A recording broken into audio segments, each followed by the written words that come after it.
But our top focus remains very clearly the Salman Khan verdict. Every twist and turn, as we've been saying, in this big case, which will be decided in about an hour from now. The actor has left for the Sessions Court that will deliver its verdict in the case.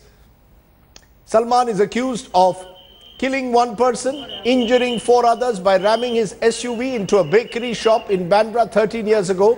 The actor faces the charge of culpable homicide not amounting to murder. If found guilty, the court could pronounce the maximum imprisonment of 10 years to Salman Khan. On the night before the verdict, Salman's well-wishers, including Bollywood superstar Shah Rukh Khan, have visited him at his house. Producers David Dhawan, brother Arvaz, even BJP leader Shaina NC has visited Salman last night. The visitors still are thronging his house till the wee hours in the morning. Remember, Salman has been on bail on release since October 25th, 2002. He now claims he was not driving the car at the time of the mishap. His driver, Ashok Singh, was brought in by the defense as a witness, and they claimed that he was the one driving the car. The prosecution maintains that the actor was driving drunk. The court is under a heavy blanket of security today to deter the actor's fans from entering the premises. Only lawyers, media and court staff are being permitted. Remember, lots riding on Salman Khan in terms of Bollywood investments, but there are also question marks over those who claim that the actor was indeed driving the car. We will have to wait and see what exactly happens. Take a look at some of the reactions that are coming in, and then we'll focus on the nitty-gritties of the case.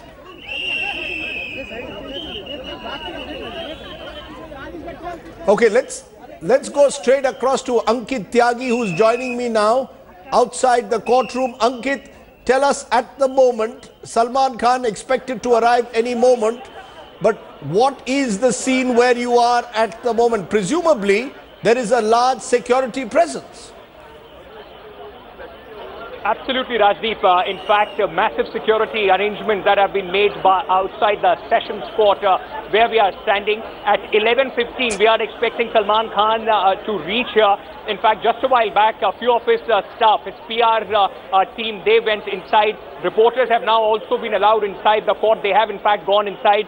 And what I can see, although it's just behind my camera person, so I won't be able to ask him to pan, but there are few fans, those who have started coming here. In fact, few of them, few boys, in fact, dressed up and in the Salman Khan get-up, few young girls also anxiously waiting for this decision that is now 13 years after, on 28th September 2002, when Salman Khan was accused of driving under the influence of alcohol that resulted in death of one person and 4 others were injured. Very interestingly, if I can very quickly update you what is happening on the other side. On the left-hand side, there is another gate of the Sessions Court where few Sri Lankans, in fact, are protesting against Salman Khan. Remember, this goes back to when Salman Khan, during the president race in Sri Lanka, elections in Sri Lanka, was seen campaigning for the defeated candidate Rajapaksa. So there are Sri Lankans those who are protesting here. Another, tweet here. As of now, the police is not allowing any fans to come. There are barricades that have been put up. We've also been told that Salman Khan will be first meeting his defense team, his lawyers team, and then he will be reaching here at the court of Sessions Judge D.W. Deshpande, who will be pronouncing the verdict in this case today. Okay, let me go to Manisha Maheldar also for a moment. She's tracking how this case is being seen in the Hindi film industry. There are 2 sides to this story. There is the side of activists who have been claiming that television and indeed the media needs to focus on those pavement dwellers who suffered that night. And there are those who are looking at it from a Bollywood perspective. Manisha, from a Bollywood perspective, is there a sense of apprehension? Is there a sense of nervousness and anxiety simply because of the big money stakes involved here? Absolutely, Rajdeep. The entire Bollywood industry is waiting with bated breath about what the verdict is going to be today. There is a huge sums of money riding on Salman Khan, be it films, be it brand endorsements. He is one of the most bankable actors. He's had a huge success rate in terms of box office numbers. For his films, he has 2 films that he has wrapped up. He's almost wrapped up, and there are 4 more which are in its early stages, approximately 600 crores in total, including brand endorsements, are riding on Salman Khan at the moment. Right. So the entire industry is, in full support and is waiting with bated breath for what the verdict is going to be today. Okay, so the verdict, of course, is being looked at very anxiously. We're going to look at the legal aspects. Remember, there are constraints as to what we can say before the verdict. Salman's lawyers went and got an injunction to make it very clear that there could be no comment or opinion that could in any way influence the judge ahead of the verdict. So we are going to be very clear that we are just sticking to the law. And who better to tell us that than Biswajit Bhattacharya? He is former Additional Solicitor General, and he's going to tell us the law. The law as it stands today. And that's what people will look at. Whether Salman Khan, if it is 3041 culpable homicide, not amounting to murder, then obviously Salman Khan faces the possibility of an extended 10 years of imprisonment. If it is seen as rash and negligent driving, then he faces presumably a lesser term. But over the years, the charges have changed. The case history has suggested that initially it was to be under culpable homicide not amounting to murder, then it became rash and negligent driving, and then it went back to culpable homicide not amounting to murder. What is at stake when you look at the law, sir? Rajiv, you're absolutely right. There has been a series of litigations. Yes. Starting from 28th of September 2002. Yes. But you know, actual trial started on 28th of April only last year, before the Sessions Court. Before that, he was charged. It took 12 years. Is that normal? Is that normal for a Sessions Court a verdict to take as long as, or even for a trial to begin only after 12 years after the original incident? Isn't that unusual? Rajdeep, it is quite unusual, particularly for high profile cases, because you know, persons with all their enormous resources at their disposal, you know, the first round of litigation took place before the Honorable Bombay High Court, when the charge was in fact made under 304A. That means death by negligence, causing death by negligence, which has a maximum punishment of 2 years. Then the matter went up to the Supreme Court. Then the Supreme Court left it to the trial court. So the magistrate court ultimately committed the case to the Sessions Court with the charge culpable homicide not amounting to murder. So what charge is actually framed? The fight and battle for charge went on for 10 years. And it was, Rajdeep, the Sessions Court actual trial commenced only on 28th of April last year. So from 28th of April last year to 6th of May this year, I would respectfully submit the Sessions Court has progressed sufficiently fast. But till the matter came to a Sessions Court, the battle was what kind of charge is being framed. In most of these cases, the battle goes on, what is the charge? The interesting aspect, though, Mr. Bhattacharya, is that the prosecution examined 27 witnesses to prove its case. The defense has examined only one witness, which is Ashok Singh, the driver, Salman Khan's driver. Correct. I mean, am I to understand that, therefore, the defense's entire case today rests on the fact that Ashok Singh has now come to the court 13 years later and said that he was the one driving the car and not Salman Khan? Presumably, that is the principal argument on which the defense is resting its case. The prosecution, on the other hand, presumably, is resting its case on the witnesses. Correct. Some of whom suffered and suffered injuries, others who perhaps were in the vicinity of the bakery that Salman allegedly rammed into. Correct. So am I to understand that that's how the case is positioned? It's now the testimony of the driver, Ashok Singh, versus the prosecution claiming that there are these 13 witnesses or 27 witnesses that they have who claim they saw Salman Khan driving the car. Rajiv, you are absolutely right. The defense is pinning its case on the witness of Mr. Ashok Singh. And, you know, he came into the scene after well over a sort of decade.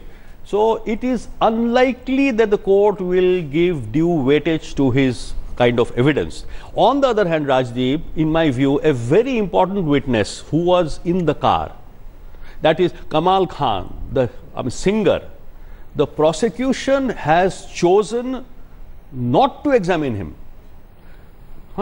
So therefore, in my view, this is also a very, very important factor which the Sessions Court is likely to take judicial cognizance of, because there is a dispute the whole dispute hovers around how many persons were in the car.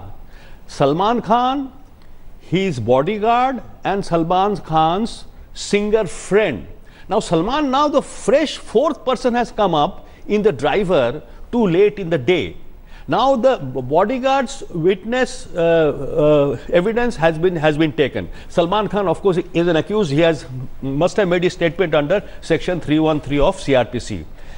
But the most important person who was in the car, Mr. Kamal Khan, as it transpires from every report which is percolating down from the press, he was not examined by the prosecution. The big question arises, why he was not examined? These are all questions that we are going to raise, because as I said, we are treading a very fine line in this case, given the injunction that has been brought in by Salman's lawyers as to what you can comment on and what you cannot. Of course, the judgment is ready.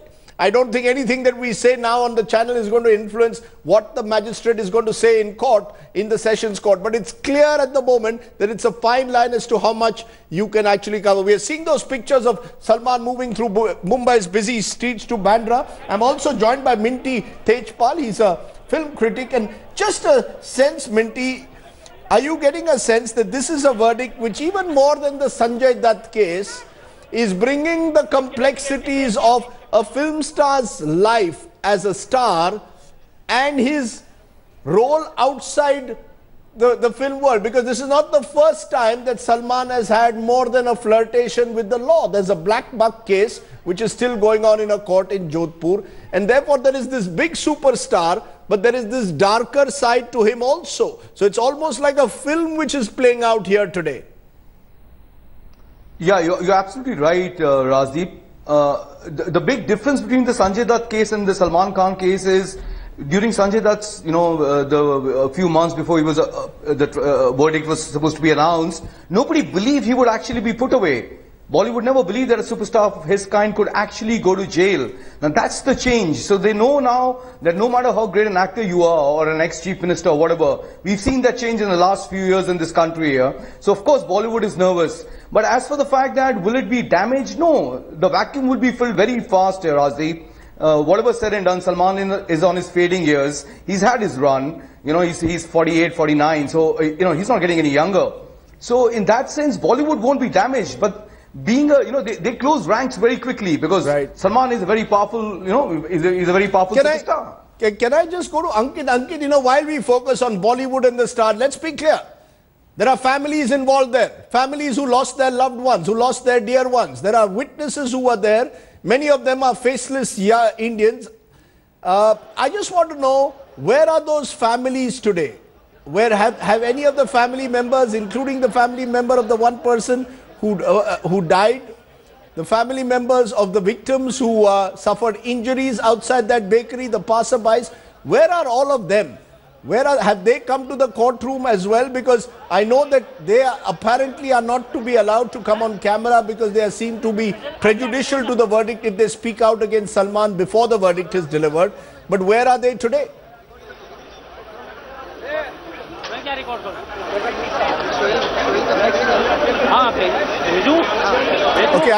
Okay, we are having, I think, some problem with the mics there of Ankit Tyagi, but we will look at that aspect as well, because remember, there are two aspects to this story. This story is not just about a Bollywood superstar, it's also about the Aam Aadmi in a sense. And there are those who will ask questions as to why haven't we focused enough on the Aam Aadmi and his or her plight in this case, because this is a big high profile case. It is entirely in the end based on evidence that has been provided to the court. That is what is the critical aspect that will be looked at in this case. So we're going to look at both those aspects. We're going to look at every aspect that comes out of this case as it develops. Remember, Salman, as we are told, reached the court. Those are pictures that we are now getting of Salman having reached the court. Large posse of media persons is there at the moment, and we will have much more on that in a moment from now. Our correspondent Vidya is outside the Sessions Court along with Ankit. Manisha is at Salman's residence, and really this has now become a typical of what television does. Breaking news television, every move of Salman is being tracked as his car is moving through from every angle. It appears that there are television cameras everywhere that have moved there in every direction at the moment. RK God, lawyer in the Supreme Court, also joining us. You might have heard what Mr. Bhattacharya was saying. This case purely based in the end on evidence as provided by the witnesses, 27 evidences provided by the prosecution versus that one big evidence provided by the defense claiming that it was not Salman who was driving the car but his driver Ashok Singh. Is that what it boils down to in a case like this? You know, let us examine the sanctity of this evidence. Ashok Singh deposed before the trial court after a decade. Now, had he deposed the same version before the investigating officer, his location could have been tracked. You know, today is the scenario of digital investigation. Was he driving the car or not? His mobile location, Salman's tower location would have proved what is the reality. This was 2002 though. Absolutely. In 2002 also could you have proved? Yes, in 2002 could you have proved whether Salman was driving the car? Absolutely. From 1995 onwards, this technology is there in India. So it can be proven. It could have been proved. So this point of whether Ashok Singh was driving the car or Salman was driving the car, which holds the key really to what today happens in court. That's right. Could be settled through a digital investigation. Absolutely. In your view. It could have been done. Okay, that's an interesting dimension, and I'm going to pursue it with Mr. Gaur, because then that will shed a completely new light on the way this court verdict is likely to transpire. Why was that digital investigation not done? Not done, because this is a piece of shoddy investigation. You're saying it's a shoddy investigation? It's a shoddy investigation. Okay, we will see whether the judge refers to that, how the judge responds. Remember, we will wait to hear the judge's verdict. This is not a trial by media. This is simply a big story because it involves someone who really is Bollywood's biggest superstar. Yes, you have your Shah Rukhs, and yes, you have your Amirs, who's in the 300 crore club. But Salman Khan is, in a sense, a folk hero in several parts of the country, which is why this case is being looked at so closely. Remember, culpable homicide not amounting to murder can result in a 10-year sentence. Of course, Salman has the right to appeal against it. Let's take a break at this point and then come back with more. The motorcade of Salman Khan on its way to the Bandra court. We're told it's arrived there. These are earlier shots that we had. And Salman now meeting his lawyers and waiting for verdict. It's Judgment Day. Salman verdict is our top focus this Wednesday morning. Back in a moment.